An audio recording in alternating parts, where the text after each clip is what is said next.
Good afternoon বন্ধুরা। তো আজকে দুপুরে আমি চলো তোমাদেরকে করে দেখাবো বিস্কিট। তো ভাবলাম আজকে আমার সেরকম রান্না ছিল না, হালকা পাতলা, তো একটু সময় আছে, তো ভাবলাম একটু বিস্কিট করি। তো দেখো আমি আজকে চকলেট কুকিজ করব। তো চকলেট কুকিজের জন্য আমি এখানে 4 কাপের 1 ভাগ, মানে 4 ভাগের 1 ভাগ চিনি নিয়েছিলাম, ওটা গ্রাইন্ড করে নিলাম, আইসিং সুগার করে নেব। আর এখানে বাটার নিয়েছি 100 গ্রাম। তো বাটারটাকে আমি প্রথমে ভালো করে দেখো হ্যান্ড উইচ দিয়ে ভালো করে একদম মেল্ট করে নেব। সে ক্রিমি ক্রিমি যখন হয়ে যাবে তখন তার মধ্যে সেই আইসিং সুগারটা দেবো আমি। আইসিং সুগার মানে চিনির গুঁড়ো। তো চিনির গুঁড়োটা তোমরা মিক্সিতে করে নেবে, বা কেউ যদি মনে করো কিনে নেবে, অনলাইনে পাওয়াই যায় আইসিং সুগার।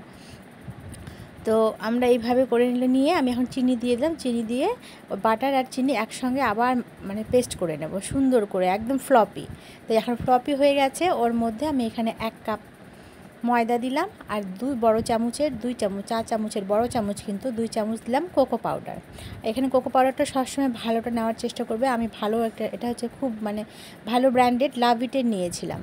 তো চকো পাউডারটা খুব ভালো, এটা এইরকম একটা ভালো মানে ব্র্যান্ডেড চকো পাউডার দেবে।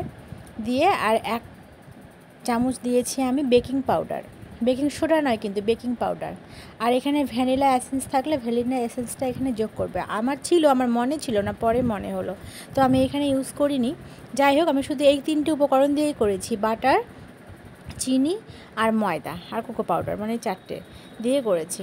দিয়ে যে আমি হাত দিয়ে ভালো মতো মাখিয়ে নিলাম, হাত ছাড়া তো হয় না, ভালো মতো হাত দিয়ে মাখিয়ে নিলাম। আর আমি এটা প্যানে করছি, দেখো ফ্রাইং প্যান, একটা ননস্টিকের ফ্রাইং প্যান আছে, এই প্যানটাতেই করব। প্যানটাতে আমি বাটার পেপার লাগিয়ে নিয়েছি, তেল দিয়ে, তেল ব্রাশ করে, তারপরে আমি দেখো কুকিজগুলোকে গোল গোল শেপ করে উপরে চকো চিপস দিয়ে দিলাম।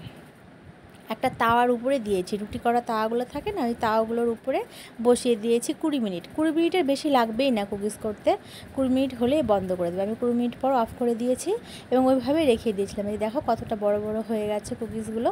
তো এইভাবে চকলেট কুকিজ করে দেখবে, খুব ভালো। চকলেট কুকিজ করা যায়, এমনিও করা যায়। তো দেখো আমি পরে নামিয়ে নিয়েছি ঠান্ডা করে, তোমাদের দেখাচ্ছে কেমন হয়েছে। কুকিজগুলো খুব ভালো হয়েছিল খেতে, আর দেখতেও খুব সুন্দর হয়েছিল। আমার তো মনে হয় দোকানের থেকে বেশি ভালো হয়েছে। আর আমি তোমাদের ভেঙে দেখাচ্ছি, দেখো কেমন হয়েছে খাস্তা, যে পুরো খাস্তা, মুখে দিলে মিলিয়ে যাবে। তো তোমরা এইভাবে একবার ট্রাই করে দেখো।